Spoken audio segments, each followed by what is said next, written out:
Good morning, good afternoon, good evening. My name is Rhonda Student Kaiser, and I'll be hosting our BigFix Decoded webinar today on Session Relevance.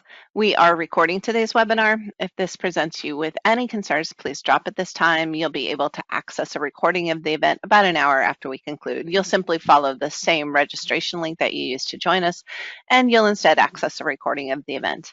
If you have colleagues who weren't able to join us today, you can share your link with those colleagues or friends or fellow Big Fixers, and they'll be able to, do a quick registration page and access the recording directly. We do encourage you to ask questions throughout the course of the event today. Just add your question to the chat box and we'll answer either in the chat or we'll feed your questions to our presenters at the appropriate time. First, though, let me introduce you to our presenters today. So along with me, as usual, and happy to have them here, is John Talbert, our Director of BigFix Professional Services, and Joe Saylor from our BigFix Accelerated Value Program. And then the star of today's show is James Stewart, or JG Stew, who is one of our BigFix DevOps leads, and I swear he's had almost every role here at BigFix that you can imagine. And he looks remarkably like his icon. It's true. Yeah, that's a steady one. So I'm going to quickly change presenters to James so that that we can have him going, and I'll do just a little bit more introduction here in just one second. This is the walking the tightrope part of the day. So, as mentioned, we are talking about session relevance today. Now, if you're just getting started, we are going to give you some of the basics, and we're going to talk about why session relevance is different than client relevance, and we'll go through some key use cases that will get you started. And then for our folks who are more familiar with session relevance, James is going to give you some inspiration to further automate some of your repetitive tasks, freeing you up for things you'd rather be doing. So let's start by that key question. What's the difference between session relevance and regular relevance that you might see in fixlets analyses and other portions of the BigFix capability? Maybe John, you could take that and kind of kick us off. Yeah, I can take that. But before I do, raise your hand if you weren't a BigFix customer at some point. Yeah, so everybody here that's presenting for you today has been sitting where everybody in the audience is sitting right now. So great to be amongst good company. When I'm thinking about session relevance, and relevance in general is just part of BigFix. It's what the client relevance is used to let the agent query information about the local computer. Its domain is like files and a registry and services and things of that nature. It's evaluated by the client. That information goes up to the server. We've got a second piece of relevance that's called session relevance, and instead of querying the computer, it's designed to query the data that's been collected. So client relevance collects data, session relevance lets you get that out for reporting. It's used in a bunch of different places. It's in the console, dashboards or wizards use session relevance to pull data into the interface to be able to display that data and for you to then action against them. Web Reports uses it. REST API uses it well. There's a ton of different use cases for these, but rather than hog the mic, Joe, do you have a favorite use case you want to share with us? Yeah, so I mean, session relevance is a server-based view of relevance, right? And we get three main superpowers out of this server-based view. The first thing that we get is this omniscient view of everything that's currently happening on your endpoint. So properties, analysis results, that sort of thing. We can see all of that. You also can see what you could do on those computers. So this is a content view. You can see and interact with all of your fixlets. So things that are not currently doing things, but we can inspect all of them from this top-down view. And then you can also inspect what you have done. So we can see the results of your actions, or what actions are currently running, what's open, what's stopped, that sort of thing. So those are the three main things we could have access to, almost all of my favorite stuff with session relevance is in that second bucket, the fixlet inspection, because there isn't any way in the console or in web reports for you to just look at all of your fixlets at the same time. And even in like a really bare bones implementation, you will have many thousands. So, an operator just clicking through can't tell at a high level what's in them. You just can't. So enter session relevance. The very first thing I end up doing with most of my customers, especially standing up a new BigFix instance, is interacting with their network team, because the network team always has a security focus. That's their job. And part of what our job is as the BigFix server is to go download files from the internet. Very common thing. We do it everywhere: patching, software installation, all that stuff. And the network team never wants us to have full carte blanche access to the internet. But how do we tell them what we need access to? How do we tell them what URLs or domains we need to be whitelisted? Well, enter session relevance. So it's possible with session relevance to inspect every one of your fixlets for their prefetch URLs, for the place that they will be downloading files from. And then we can get this nice list to hand to the network team that says, hey, this is all of our content. This is where we're going to be pulling files from. Approve or disapprove individual items, but this is our finite list. And that's been a very successful way to get the BigFix server, to be allowed to access what we want with like minimal friction with the network team. So, for example, we can actually see what URLs are being used in our custom fixlets by inspecting it with session relevance. So here I'm showing the presentation debugger that you get from the BigFix console. And in here, I can run a query number of custom bez fixlets, which will tell me that I have 17,000 custom fixlets in my environment. And then I can go further from that, and I can actually inspect the actual action script to get to those values of the URLs being used. So I can do scripts of actions. Well, I have to spell it right. Actions. So this should get, didn't spell that right either. Hey, wait, so James, before you go further, presentation debugger. Yes. This is a special place that not everybody may know how to find it. How do we find it? Yes, so that is found in the console. So here I have the BigFix console open and logged in, and you'll notice here I have this debug menu showing up. But the trick is you may not have this debug menu appearing, but I currently do. But you'll see that here, since I already have the debug menu available, it says debug dialog, and it says Control-Shift-Alt-D, and that's actually the keyboard command shortcut to get to the debug dialog. But once you open the debug dialog, you can check and uncheck this show debug menu option here. So if I uncheck this, the debug menu disappears. If I check this again, it reappears. So the way you get to this is actually by doing this keyboard command and then enabling the debug menu. And then once you have the debug menu available, then you go to the presentation debugger, and that will actually get you to here, which is what I'm demoing right now. I absolutely love the vast number of keystrokes required to hit this. Yes, like the secret handshake here is you just roll your face on the keyboard and it enables presentation debugger. Yeah, we love it. We don't want you stumbling across this accidentally. We want you to be here on purpose.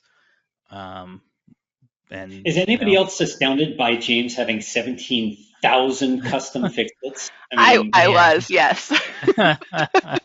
Yeah, I got a lot. I got a lot going on in there.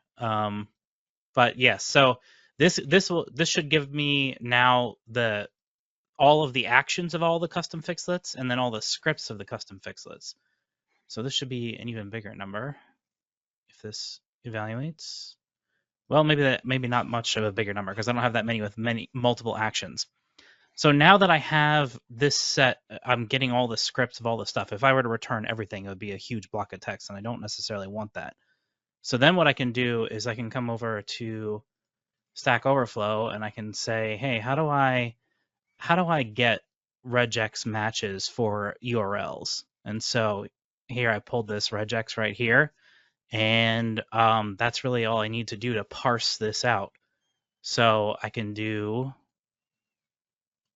matches, and then regex, spelling is important, of, and then I have that regex ready to go. And you're using number of in front of this just because you don't want to spam the screen with 17,000 lines of text, right? Exactly, because it would take longer and take more RAM and more effort to display 17,000 worth of stuff. So just showing you like as these numbers change and stuff like that to show that there's something. So I'd do like names of or number of to kind of get a gauge of like the scope of what I'm returning and what I'm actually looking at. But right now I don't want to show you everything because it's way too much. So now I should be able to run this, and I should get actually I get a bigger number because there's multiple domains, multiple prefetches, and a lot of stuff. So now I'm actually getting way more stuff. And then if I actually go to unique values of, I should get less, hopefully. Yeah, so there, I only have like around 6,000 or so. So I can actually just delete number of, and I can actually just show you the results. Now I have it down to a much more manageable level. And so now I actually have the domains that are showing up in all of my, well, actually the URL. So it's not just the domain, it's the URL with the actual download. So I can kind of take a look at like, what am I doing in all of my various stuff? So I got a lot of different domains, a lot of different stuff going on in here. So those are the individual downloads. Can you shorten it to just the domains to get a tighter list for the network team? Exactly. Yeah, that's a great idea. So, the first thing I'm going to do is I'm going to carve off the HTTP or HTTPS. So I'm going to do that by getting following texts of firsts and then of its, and then I'm going to do colon / I guess I actually don't need this in parentheses like this. That would be unnecessary. And so that should carve off the protocol at the very beginning of the URL, but you see we still have all the stuff after the end of that. So then what we want to do is we want to slice off everything after the first slash. So we want to get rid of everything there. We want to get all the stuff before it. So we want to do preceding texts of firsts of, and then we're going to put the slash in here. And so now we have just a set of domains. And what we should find also as we have done this is the number of all of these things are shrinking each time. So if I say number of, because I'm getting the unique values of them, I'm down to 552 domains that I'm returning. But if I delete just this part here, I'm going to get a much bigger number. So that's the nice thing about this is like as you're continuing to filter down to just the results you want, then you have a much more manageable set. And even this set is probably bigger than you actually need because this includes subdomains and other stuff that you might not need for your network team. So you might be able to limit this even further. But at least this is like a nice starting point, something much more focused, which is great. So James has an absolutely miraculous memory for objects and methods inside of BigFix Relevance stuff. I do not have that level of iron trap memory for all this. So, one thing I like to do is use our introspectors to tell what objects and what properties exist for those objects inside Session Relevance or inside Relevance in general. I do this with Client Relevance as well. The documents are great, like having that open in a browser somewhere. I do find them a little bit verbose, not as dense a data view. And so I like to use introspectors instead inside the presentation debugger in like a separate window. So just have another window open and use the properties inspector to see what we could do with, say, the Bez Fixlets inspector or the Bez Actions inspector. So for instance, here I'm this gives me all of the different properties that are currently available. So this would be all the different session relevant stuff I could do. And then if I was not aware that I could do like preceding text or following text or other stuff to parse text, here I'm filtering it down using who's to only the ones that operate on strings. And so then I can look through this and kind of see only the values that have to do with string. And, I should be able to find, different use cases in here. Unique values of will also sort it alphabetically, which is helpful, because apparently that wasn't alphabetical. Somewhere in here there should be preceding text. Use the power of Control F. My personal favorite keyboard shortcut. Yeah. But anyway, so you can actually say like number of properties, and you would get how many properties there are that are currently available in your, setup right there, and then be able to go like this and just do properties and, see everything and kind of go through everything. But, that's a huge number of stuff to look at. And then you can also, here on the developer site, you can search for inspectors, you can look through different guides that we have and tutorials. So I definitely spent a lot of time on developer.bigfix.com. I do agree with Joe. The introspection is awesome and really powerful and really useful when you know about it. But I also really love being able to use this website and be able to find stuff here as well. So lots of different options available, which is great. So this was a good overview of my favorite use case of inspecting all of our content. James, I know you have a million other use cases. Show us something cool. Yeah, so one of my big use cases with my 17,000 custom fixlets is actually trying to find something in my environment that I already wrote that I want to reference as an example. But the problem is I don't remember exactly where that is or what that is. Like I might not remember what site that was or what's going on with that. So one of the things I can do is I can do names of custom Bez fixlets, and then I can say whose it contains download like this. And this will get me a bunch of fixlets that involve setting settings for BigFix client settings that are specific to downloads. And that just happens to be like a thing that we follow in our client settings. And in this case, I have client setting names in the actual titles of the fixlets that I've created. And so here is a set of them. And, if I actually do number of in front of this, you'll see that there's only 27. But I know that I have more fixlets than just those 27 that involve setting client settings that involve downloads in some way.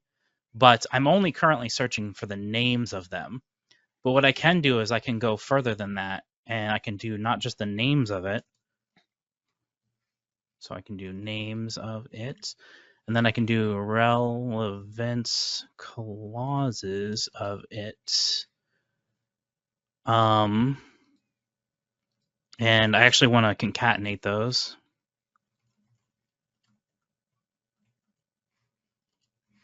So hopefully that gives me back to that 17,000 number. So now I can try to search it. And so like how I would do that is I'm going to say it as string whose it contains download like that.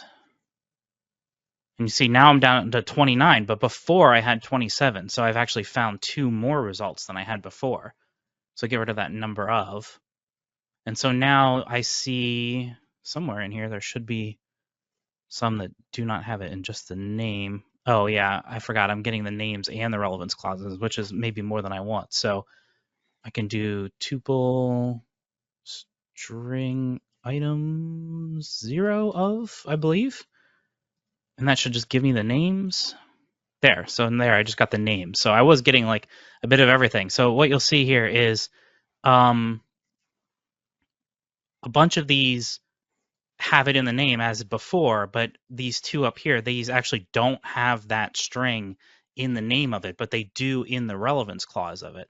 And that's because you'll notice here, I don't have the underscore before the download here and here, but I do in all of these others. So now I've gotten more results, which is awesome. So now I'm basically searching across all the names of all my content, and I'm searching across all of the relevance clauses of my content. But I can go even further. So earlier we were searching through the action script of all of my actions in order to find the URLs in prefetches, but I can go even further, and I can basically do the same thing here. So I can do concatenations of scripts of actions of it. So now I'm searching the actions as well, hopefully, and I'll put number of in front just to see the number of results. And so now I have 33. So I went from 27 to 29 to 33. So I have more results available. And so if So I a couple delete, of little points here on the presentation debugger. We're really nesting statements here. It's probably a little hard to follow.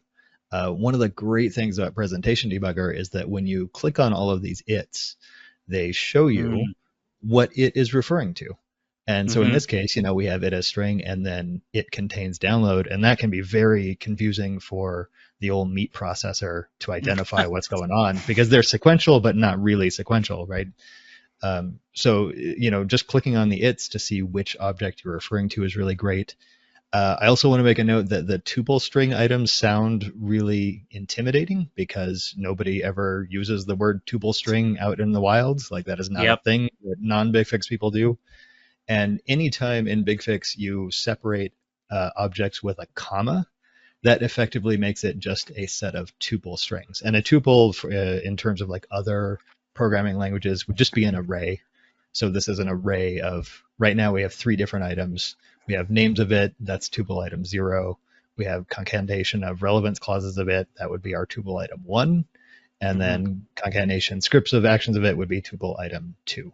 So it's looks intimidating, looks unintuitive, but it's actually relatively easy as long as you kind of keep that in your brain.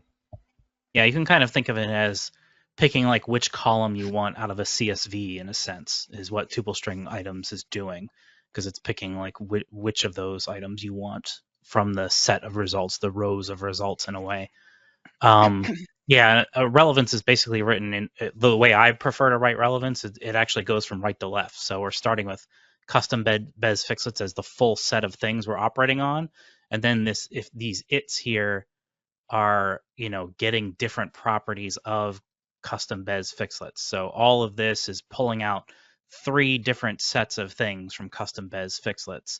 And then this it as string is actually operating on that whole thing to turn it into a string so that I can easily search it using this who's here. So I'm doing like a string-based search against that set of strings. So I'm getting all of this information from all custom bez fixlets, turning it into a string, and then I'm searching that string. And then tuple string item 0 here is just so that I'm getting only the name, because I only really care about the name in this case. I don't necessarily care about everything here. So the other thing is, okay, so great, I have this list of names. Now let's say I want to go and dig into one of these in particular and learn more about it and kind of see where it is and see what's going on here. This names of it, I can actually change it to links of it. And so instead of a name, it's going to give me a link. And I can show you what that looks like in this string view. And it's going to look like HTML, which is what it is. But I can't click on the link here because I'm in the string view. But you'll notice right down here we have this little HTML view, which is handy. And so I can evaluate this, and it'll actually make it show up as actual HTML, not just as a raw string. But the trick here is in HTML, HTML doesn't care about spaces and returns and stuff like that. So I have to actually add that in myself. So I can do concatenations of, and then I put in an actual HTML tag to make it split onto new lines. And I can't spell. This is why I use copy and paste everywhere. My second favorite keyboard shortcut. Copy and paste, yeah. Yeah. It's pretty important.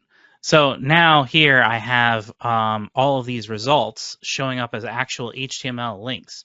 And what's cool about that is now, let's say this is the result that I want to look more into. I can click on this, and it's actually going to open this in the actual console view for this item. And it's going to tell me, oh, this is the site that it's in. This is who created it. Imagine that, it's me. I'm the only one that's done and created things in my lab environment, but still helpful to know who created it, what the source release date of that was, when they created it, when they last modified it. You can actually see the relevance clauses and the action script to kind of see like, oh, is this the example I was looking for? Is this what I want to do? I can even see here if there's a description that tells me anything interesting and all that stuff. I can see what computers are applicable. And then let's say, well, maybe that wasn't the one I wanted. Maybe it's actually this one. So I can come in here and open this one, and I can see, oh, this is in a different site. It has a different category. It has a different source. It has a different ID. I can see, the relevance clauses and all that kind of stuff. So I have way more ability to view things. So it's not that exciting just to be able to search the stuff and see like the names of, but this makes it like much easier to dig deeper, which is really kind of amazing. This is a good segue into how this stuff is sensitive to where it's being run from. So this is a console link, what it's spitting out right now, because we're running it from a console view. But session relevance can be run in many different places, and there's a bunch of there's an embarrassing number of secret handshakes that we're gonna have to go to show you these things.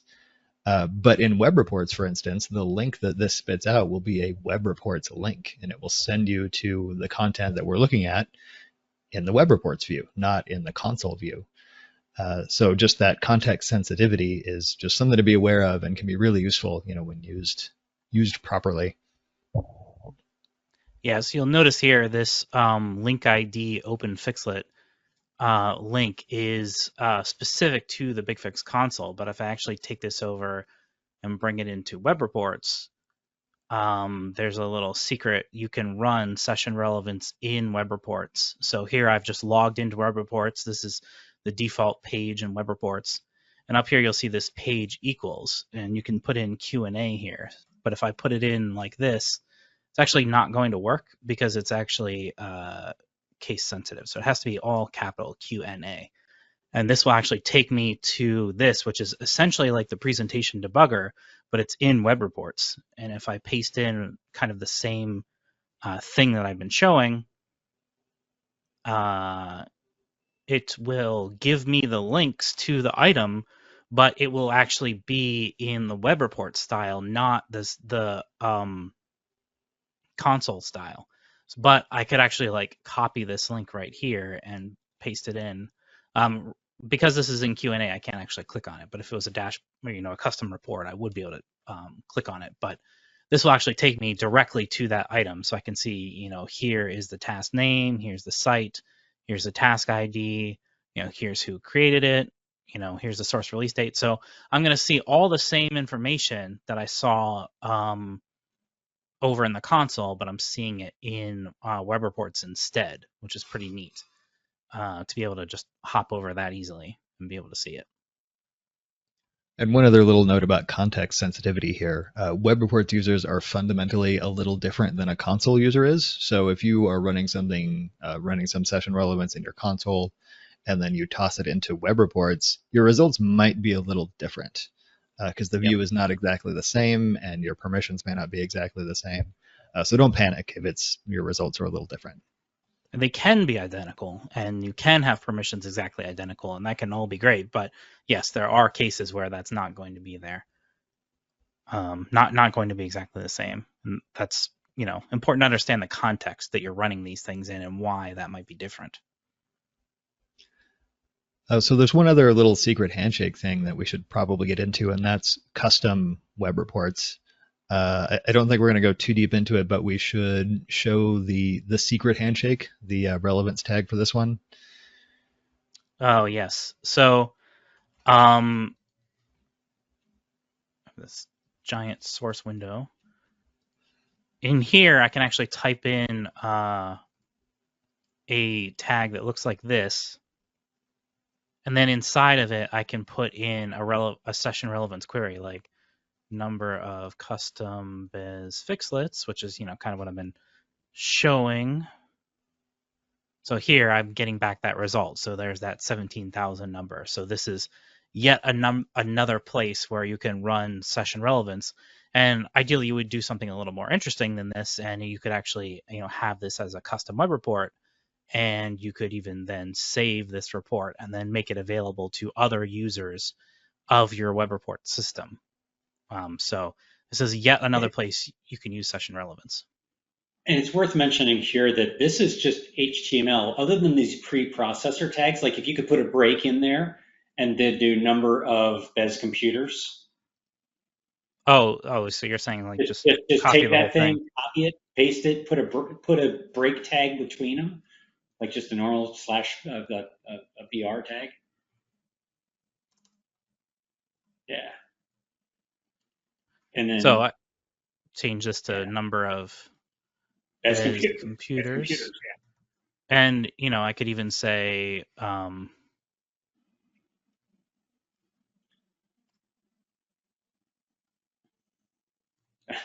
he's getting fancy. Yep. So if you know some basic HTML, you can do that. So this is my number of custom fixlets. This is my number of computers. And then this is just static HTML that I've entered in there, which could be just about anything. And so you can go way deeper on this to actually build custom web reports. And I do have examples out there.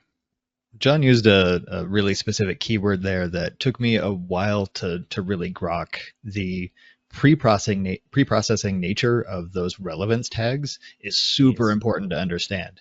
It looks like magic how it works right now, but it's really two different processes you're feeding this to. BigFix processes all of these relevance tags first. We don't do any sort of HTML rendering. It just turns them into strings. And then after all that's done, after all of the relevance tags are processed, then the HTML processor comes through and renders it for you. So like in your mind, separating those two steps like really helps clarify what's going to happen when you create any of these custom reports. Yep. That is very helpful context. So and one other tiny detail, this is not available by default. It's a setting. You have to enable that custom button there in the Explore Data tab. That has to be enabled. It's a registry setting on the web report server. Just realizing I should make this bigger for the viewers at home. But yeah, this custom button, yeah, you have to enable that, which is a little bit of a bummer. But yeah. I just posted the link for those people who are interested in doing this in web reports. There's a process doc there that shows you how to enable this. So feel free to take that and use it well and with great responsibility. So another area that we can use session relevance is using the REST API. And so this is just really basic REST API using the URL, and it's /API/query ? And then relevance. And here I have number of custom Bez fixlets again. And so again, I'm going to get that same number. And then, I could change this to number of Bez fixlets by just getting rid of the custom and running that, and I should get a much bigger number. So yeah, I have what is that, 250,000 fixlets apparently. So that's quite a lot. But yeah, so you can run session relevance queries using the REST API. And here, this is just it demoing with the browser, which is not super exciting, but a really good way to kind of test things and try things out. But if you really want to do more powerful stuff with the REST API, there's a Python module that I maintain that can let you do way more with session relevance and the REST API. And so I have different examples of that kind of thing in here. I can actually just run this Python module, and this Python module is available on my GitHub. It's open source. Anyone can use this. And if you just run this Python module directly, you can run session relevance queries directly through it. So you don't really need to know Python. You can just run this, and it gives you this interactive command line interface, which is pretty cool. And you can see like the information of like the thing that I'm logged in with, and I'm logged in with a different account. And I can say query, and then it's going to do session relevance the same way it was doing before. And so I can say number of custom biz fixlets. And it's going to give me a slightly different number, but it's still going to give me in the 17,000 range. The reason this number should be different is this is actually as a different user. And I can actually clear and log in, and I can log in with my other account. And then I can run the same query again. And I should get a slightly different number. Yeah, only about 200 extra. So not a huge difference. But again, like the user context matters in this case. So this is showing how I can run session relevance in this like command line interactive way. This is kind of something similar to like the IEM command that we had and some other stuff. But there's a lot more that this can do that's quite powerful, and can do arbitrary stuff as well, which is kind of cool.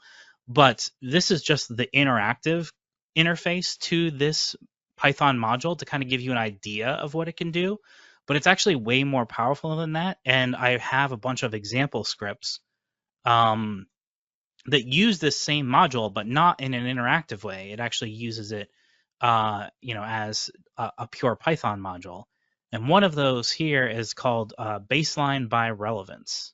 And so what this will do is it actually takes this right here, which is the scope of fixlets I want to include into a baseline, and it's going to create the baseline for me. So if I bring this over here into the presentation debugger, I can look at the number of fixlets in scope. So again, number of, I have 380 in scope right now. And I can say names of. And so I can get a set of all of the names of stuff that are in scope, which is pretty cool. And so basically, these are all the fixlets I'm going to consider adding to the baseline in an automated way using my Python script. And so the way this script works is it actually pulls different data from those fixlets. And so I can actually see that here. So this is the rest of the query in a sense. And so if I put the rest of this query here and then say number of, I have 35. So before I actually had like 380 or so fixlets that were in scope, but by using this other set of stuff, I'm actually filtering that down to 35. So I'm actually not going to deploy all 300 fixlets into my baseline, or like add all of them into my baseline. I'm actually going to add way less. And if I get rid of this, this is actually the data that the Python script is going to use to construct the baseline. So it needs to know the site URL, basically, the fixlet ID, and the action that it's going to use to construct the baseline. So you don't necessarily need to know this. This is just what the Python is going to do for you, in a sense. And you could just use this script as is. You don't necessarily need to know how all of that works. And you could also change just this part if you want to change the scope of items that are going to be added to the baseline. And then I could... those criteria look awfully like something we might do in patch policy. James, yes. Did you inadvertently recreate patch policy? In a sense, yes. I mean, you can do this with WebUI patch policy today, something very similar. But the idea is with this, you can get something that's way more granular and way more specific if you want. WebUI patch policy is probably what you should be using for most use cases. But if you want something very custom, this is like an example of what you can do. And so if I run this, it's getting the items to add to the baseline, and it found all of these items. And if I come here, it's actually created this temp baseline.bez file. So this is the actual XML that the Python script has constructed based upon those session relevance results. So it found 35 items in scope that it's going to add to the baseline. It generated the XML, which was almost instantaneous. And you'll see in here, there's like this baseline component field, and you'll see there's the source site URL, which has this URL in it, and then it has the source ID, which is a fixlet ID, and then the action name. And so that is sort of like the information that the API needs to construct the actual baseline from.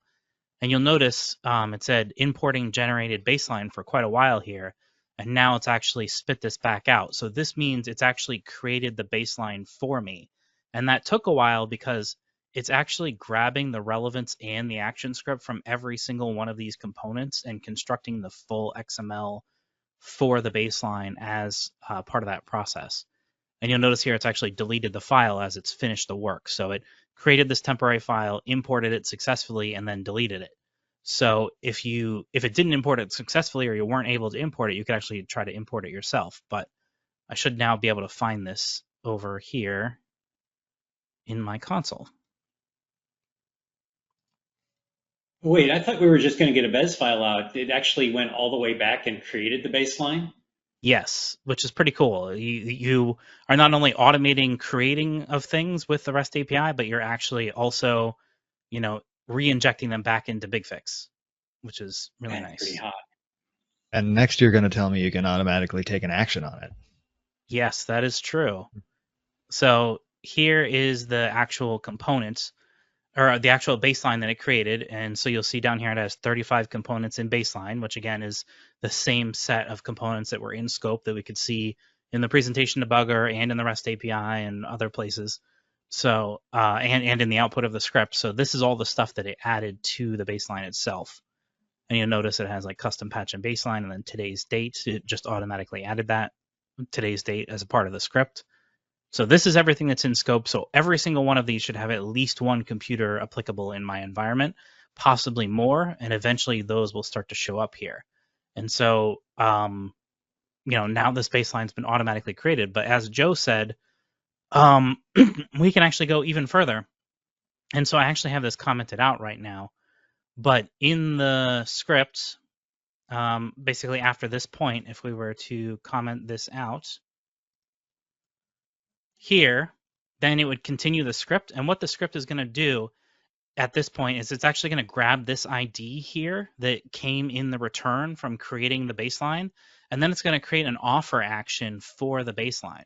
So it's just going to take the site name that we use, the baseline ID that we just got from creating the baseline, and then this is set to create an offer.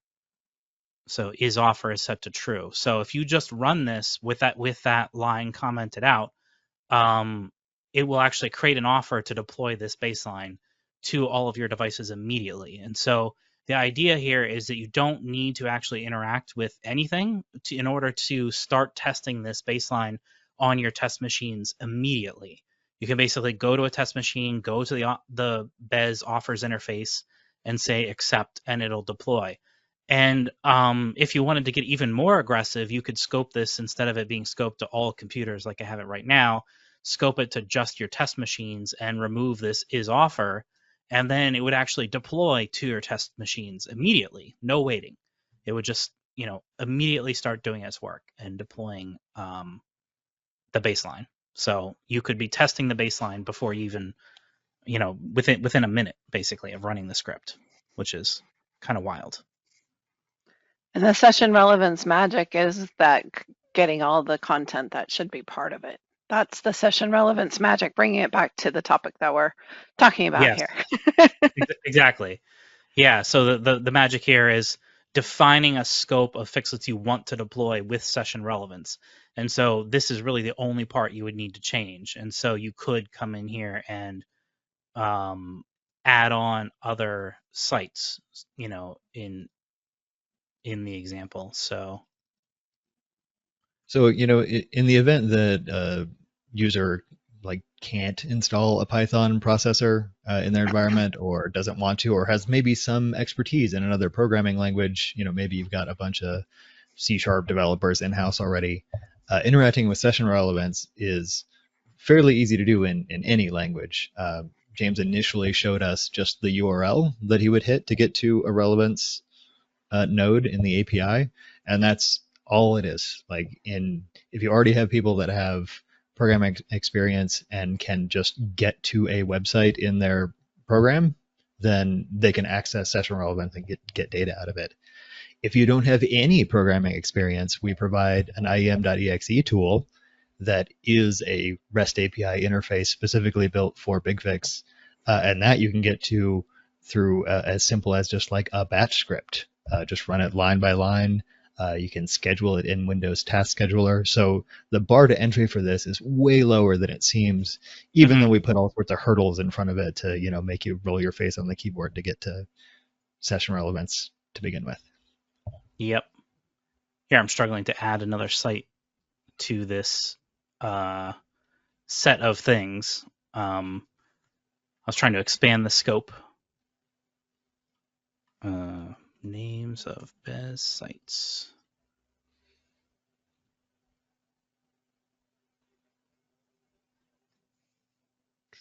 Why is that not showing up for me?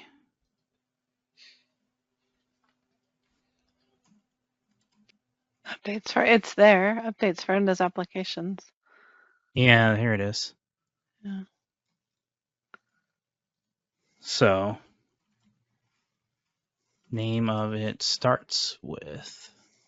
I was just reflecting on the name of our webinar, and we've gone way past the UI to the point where we can automate to the point you don't even need to hit the UI anymore.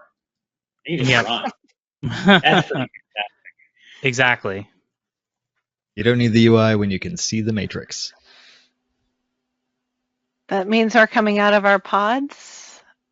Oh no! You can pry my pod to my cold dead hand. Nice. Yeah, so here I've successfully expanded the scope of what fixlets would be in scope for this, and then if I went back to that relevance that I was using here, we could get an idea of just like how many would actually be in scope instead of all of those, because it won't be all of them. Yeah, so 53. So I went from 35 to 53 by expanding the scope from 380 fixlets being possible to be included to almost 5,000. But my computers, luckily, are not relevant to all 5,000 fixlets that we have. Otherwise, I'd be in pretty bad shape in my environment. If I were to generate the baseline using just this part of the relevance here that I wrote, then I would end up with a baseline with 53 items instead of the 35. And so I could come in here and paste this in there. And that should be all there is to it. And I could just run this and it should do its thing. So yeah, again, found 53 items. It's going to run them. So, in terms of other interesting ideas for use cases here, I think we've explored, the mechanics of session relevance quite a bit. But for stuff that you might actually want to use, initially I talked about kind of the positive use case where we want to find downloads, like specific download URLs and domains.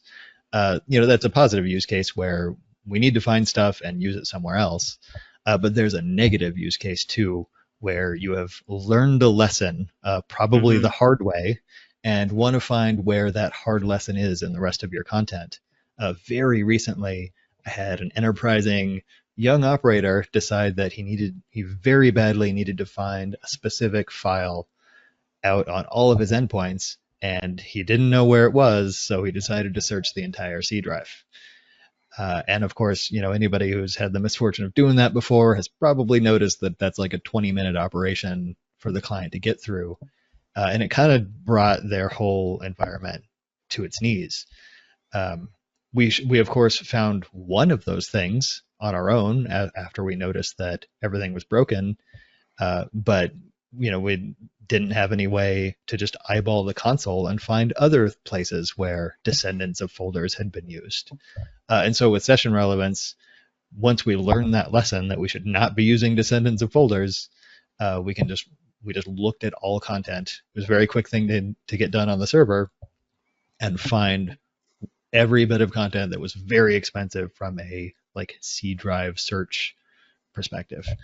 And that saved us a ton of time, like absolutely unbricked their environment, and it was only available to be used through session relevance. Did I spell descendant correctly? I don't know. Apparently I did. So maybe I'm not using that anywhere. Probably not, because your environment Good wouldn't job. work, right? Yeah. I'm surprised I don't have at least one example somewhere that uses descendant. WMI is another big one, right? Like, Oh yeah. WMI is okay to use in relevance for the most part, but too many of them, and you'll saturate stuff, saturate your environment, make it perform really poorly. Yeah, so the idea is once you've learned a lesson that you want to not repeat, you can then go and try to find where else you've accidentally used it. So we're getting down towards the end of our time together. This is a perfect reminder to anybody who's watching today. If you have questions, please give us those questions. We can try and answer them as we go forward.